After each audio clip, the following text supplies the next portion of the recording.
What's the difference between all of these different models? If you're in a ChatGPT paid plan, then you've got a variety of different models that you can pick from. And picking a model is a lot like picking a different large language model, a different LLM. If you go to perplexity.ai, you're going to get different capabilities than you will if you're using ChatGPT. But even within ChatGPT, you can select different models right here. And with the current selection of models, I find that this is a very useful framework for thinking about them. If you need to find something fast, 4o is great. You can use 4o to just do navigational searches, get things fast, and you don't have to wait very long. If you need to do a deep dive, O3 is an advanced reasoning model, and it's going to spend more time thinking and researching. But if you want to do something really creative, then the 4.5 model, the cultured creative, is really good to use. And so when you select between these, I'll do this in 3 different tabs. I'm going to take New Zealand's strategy for artificial intelligence, this AI slop document that they just released in July. I've got a whole nother video on why this is a very disappointing strategy in my new home country. But instead, I'm going to use 3 different models in ChatGPT to analyze it. And so I'll use the same prompt for each one. Analyze this document and predict where New Zealand citizens will be with their relationship to AI in 2030. Compare with other OECD countries' AI strategy. And then I'm going to paste the link. And then I'm going to do Command A to select all, Command C to copy. And I'm going to keep this in 4o, but I'm going to do Command click to open a new chat twice. So I've got 2 other ChatGPT windows. I'm going to send this with model 4o. I'm going to do this same prompt using O3, the deep diver, because it uses advanced reasoning. And I'm going to paste that prompt. And then in another tab, I'm going to use model 4.5. More models, 4.5. Okay, so I've got the same prompt in 3 different tabs with 3 different models. And while that's cooking, I'll give you some insight on picking the right large language model. It's a lot like getting the right golf club. A different club will give you different results. Some of them are really good for shooting really close, and some of them are good for shooting really far. Some are good for curving, and picking the right tool for the job is really helpful. But there's so many different tools out there, it can be difficult to even assess the landscape. You know, they say that this is your eyes on alcohol on the top, and this is your eyes on weed on the second one, and the third one is your eyes on cocaine, and this bottom one is your eyes trying to keep up with the AI news. There's a lot of them out there, and it's easy to get overwhelmed.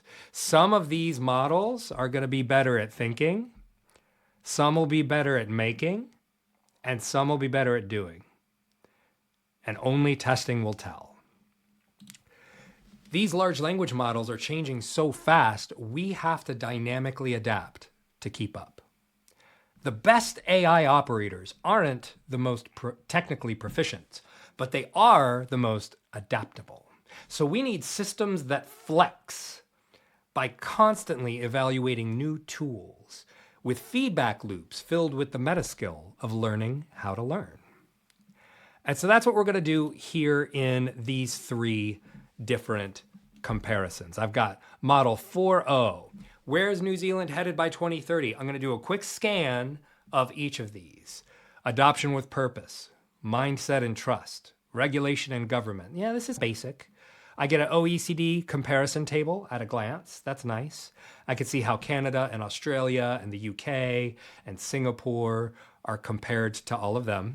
And then a framework and metrics of 2030 predictions. Tangible strategic levers. Final verdict. By 2030, New Zealand will be a strong adopter of responsible applied AI with healthier public trust and economic lift, but not a global leader in R&D or regulation. Okay? So that was 4o, the fast finder. When I come over here to O3, I'm seeing a much more detailed table. New Zealand today, New Zealand trajectory, 2030 forecast for business adoption. For workforce skills, it's predicting 50,000 AI confident workers. AI literacy embedded in NCEA and trade certifications. 1 in 3 jobs requires prompt engineering or model oversight competence. Trust climbs to about 50%. The economic impact. And then look, it named a framework, the AIM framework. Adoption at scale, inclusion and integrity, Manakitanga-centered governments. An annual AI Waka scorecard, auditing bias, environmental footprint, and local job displacement. This would be the sort of thing that would have been good to see in the official policy document.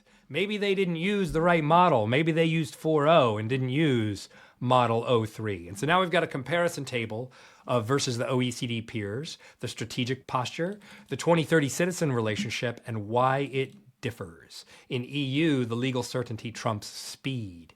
In the UK, they bet on domestic foundational models and chip capacity. Canada has world-leading research institutes. So I don't need to read this whole table if I can find out what to scan. Part of my work as an AI operator is quickly digesting as much material as I can without getting lost in the details. That's why I'm scanning this bottom line section. This is similar to what I saw in the 4o model. I'll click back over there, and they have a final verdict section. A lot of times you'll see this. You could scan through a bunch of the rest and then just read the specifics at the end. Classic Kiwi play, pragmatic, partnership-driven, and culturally tuned. By 2030, most citizens won't notice AI in their day-to-day until it fails.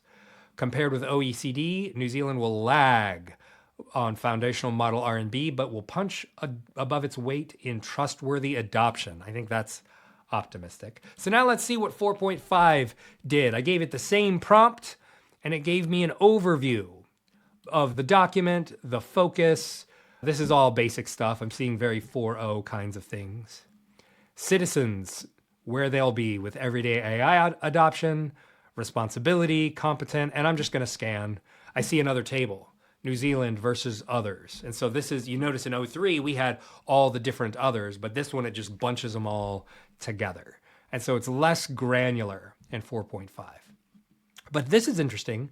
Strategic gaps New Zealand must close before 2030. This is something the others didn't give. The gaps, metric and oversight, risk framework clarity, frontier model engagement, and public trust. Those are 4, like you could make 4 pillars and do a 2x2 grid. Boy, they missed a lot of opportunity in this document. I'm so disappointed. Outlook, citizens and AI, and they look at it from the individual's perspective, the business's perspective. I'm getting the stakeholders here. This is really interesting. And so looking at these stakeholders, I'm gonna give them the meta prompt. If you've seen my other videos or been in my workshops, you might have seen the meta prompt before. The meta prompt is a long prompt that I use a short code for. Respond as if you're the chief alignment officer, blah, blah, blah. And it's got a whole bunch of stuff in here. This is a pillars prompt. It's very long. Create an alignment analysis for this material. I'm going to do a meta prompt with each one of these models. I'm going to copy this whole thing and paste it. And so I'm going to do one more test of 4.5 versus O3 versus 4o. Because I want to know what's the difference between these models. Only testing will tell. While this is cooking, I'll share with you another way that you can test, which is scale.com/leaderboard. And this is a website that's dynamically updated. It tests all the major models based on how they score on a bunch of different intelligence and agentic tasks. And this is always changing. I took this screenshot when Gemini 2.5 Pro had just been released. Since then, Claude Sonnet 4 took over the leaderboards, and recently Grok 4. is now at the top. And so if I was to go over to that page right now, if I was to go to scale.com/leaderboard, we could see who's currently leading. And I'll take a quick look at this and then we'll see how they handled the meta prompt. Gemini 2.5 Pro is still leading on 2 of them. O3 is leading on a couple. Sonnet 4 is up there. Yeah, so these are changing all the time. And the only way to know which one's working right now is to have your own process for testing them against one another. And so now I've got a chief alignment officer style analysis. Each one of these is going to go through all the stakeholders. This one lists the New Zealand citizens, New Zealand businesses, blah, blah, blah. I don't need to read this entire policy document. My job as an AI operator is to get it to do the thinking and then read the pieces that matter. So I'm just going to read the strategic recommendations at the end for these meta prompts. 4o recommends anchor trust through actionable standards. Boy, it would have been good to see something actionable in this document, guys. Okay, institutionalize inclusive dialogue. Maybe saying guys wasn't the most inclusive thing for me to do. Invest in human capital and position New Zealand as a niche leader. Focus on AI in agriculture, health, and education, where New Zealand has natural advantages. So this is a 4o alignment strategy analysis. I'm gonna go over to O3. Oh, I didn't do it. So I'm gonna retry it. Don't know why I didn't do it. Let's take a look at number 5, at 4.5 while we're waiting for O3. So this is the 4.5 model. Goes through the government stakeholder first, and then it goes through the business sector, and each one of these gives a perspective and concerns. And so this is a useful prompt if you're fleshing out customer avatars or ideal clients, or you want to know who the stakeholders are and do an empathy map. This is a really good preliminary exercise to do that, because it looks through what do citizens think about this issue, what are their concerns, what are their expectations. Really useful, but we don't need to read it all. I'm just going to scroll through a whole bunch to get to this. Is much longer than the 4o. I'm in the 4.5. Okay, and so what it recommends, establish clear risk categories, launch a public-private workforce initiative, formalize public engagement, that's very interesting, boost international collaboration, and balance immediate gains with long-term innovation. These sound to me more actionable and practical than what I got from 4o. Now let's see what O3 has to say. It's asking, do I like this personality? Guys, you haven't even, bots, you haven't even given me anything yet. Yeah, so I'm gonna say that O3 is a fail. Let me just try and copy this prompt and paste it again and see if it does anything. Okay, it's thinking, so I'm gonna pause while it thinks. Okay, we're all done. It took 52 seconds. And it went through, and this one is much more interesting. The table is longer. It listed all the stakeholders in a table, has their perspective, their core concerns, their expectation, and so on and so forth. It listed Maori as a stakeholder, which the other two didn't do. And they're explicitly listed as a stakeholder in the source document. So I think it's interesting that O3 is the only one that really picked them up. Also lists workforces and unions. Thought that was interesting. And it goes through everything in the table about all the different stakeholders. I don't need to read it all. I just need to know that AI has done that thinking about the stakeholders to identify their shared priorities and their persistent friction points. Those are really useful. Strategic recommendations. Dual track governance. Keep New Zealand's light touch baseline, but bolt on an assurance layer, mirroring EU risk tiers. That sounds interesting.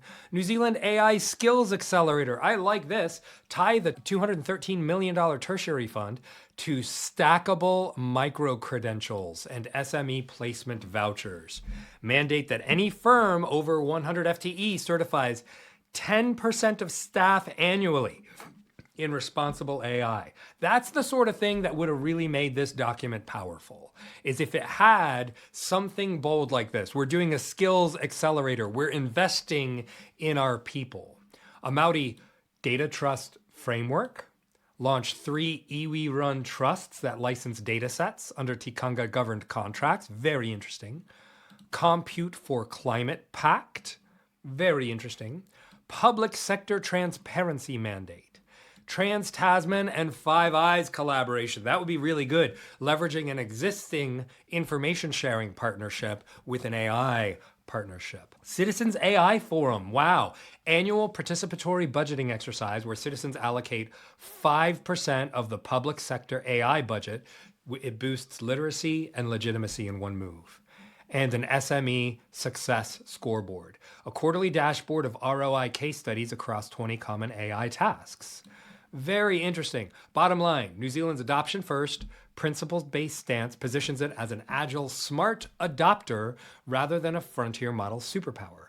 Alignment hinges on wrapping that agility in transparent safeguards, culturally grounded data governance, and skill-centric growth. Execute the recommendations above, and New Zealand can enter 2030 as the OECD benchmark for trust-anchored productivity gains, turning its small nation's constraints into a global playbook for responsible AI adoption. So you see how the difference between using the fast finder and the deep diver and the cultured creative got us very different results. I feel like the meta prompt worked really well in 03.